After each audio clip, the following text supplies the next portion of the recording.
Hey guys, welcome back to the channel. Today we have a little bit of customer work here. We are working on this 800 horsepower 5.9. We are still waiting on one of the rods, but this will be a factory rod, ARP rod bolts. We will check obviously for bearing clearance. That's why they're just kind of laying there. We have a brand new set of Molly pistons. This is a late 5.9 Molly P bearings for the rods and mains. We have a Molly top gasket set, which comes with the better head gasket. This crappy gasket will replace that. And then the interstate McBee lower, if you can't tell by the M part numbers, and also the oil cooler gaskets here. We already got the block measured. We already got it cleaned. It's very humid in Virginia lately, so we already got it kind of WD-40'd up. So we're gonna go ahead and start putting this together.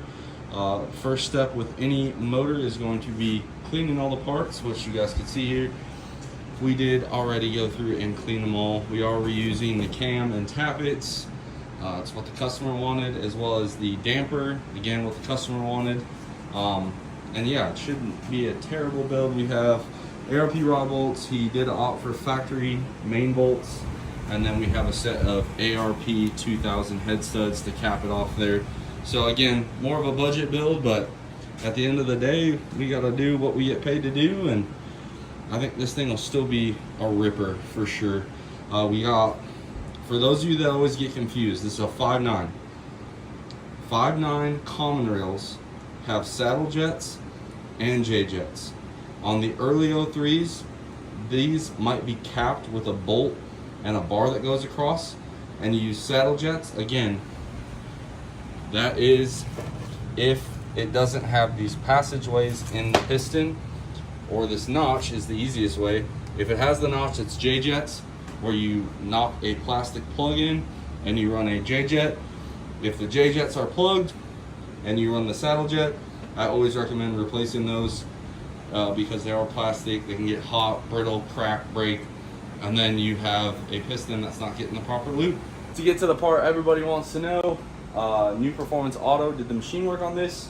When the customer brought it to us, it had been machined by a different shop. The first thing I noticed, cross hatching was way too horizontal, which will cause a lot of ring sealing issues. So Steve fixed that. We also opened up the bores quite a bit. This one was like, came to us at like 5.5, which is fine at factory power level. But being a somewhat stock bottom end 5.9 and the customer wanting to drive a big single on it, we did open it up. I believe this one's sitting at right at 7 thousandths piston to wall. For bearings, we're gonna try and shoot for right around 2.5, 3 thousandths on the rods. The crank right around 3.5, 4 thousandths on the mains. And yeah, that's where we're setting this one up at. Again, factory cam, factory tappets. The head's not getting ported. It just got better seats put in, and I believe customer provided that, so I really haven't looked too deep at it yet, but it is surfaced and we're going back with a regular head gasket. First thing I'm gonna do, I'm gonna go ahead and get the rings ground and then probably start working on the crank.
Okay, so I apologize. The camera kind of stopped recording, but we used our ring grinder right there. We got our oil rings dropped right in, right at like 18, 19. Our second ring dropped in at 49. And then our top ring, we ground to 26. I went a little bit bigger just because I know this truck's going to see some heat. It is a wide bowl, so we went a little bit bigger for that. Should be a very healthy street motor anyway, but we got that all done. Now what we're gonna do is put all of the pistons and rods together as assemblies, at least for the 5 that we have, and like get them all cleaned up, oiled, the final cleaning, you know, stuff like that. So I'm gonna go put on some gloves, and then I'll try to get you guys set up. It seems like this right here is a good viewing angle. You get to see the block and everything, so we'll get that done.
Okay, so we are back. We got our mains and rods all measured. You guys saw us put all the piston rings on. Then we got a little distracted with some customers picking up stuff, but we got our mains. I'm gonna go ahead and clean them, put the bearings in, and essentially get this crank dropped in here. So I'm gonna get you guys kind of set up in a spot where you can see. I apologize, we are a little crammed right now currently with 3 engines taken apart, but you know what they say about being busy.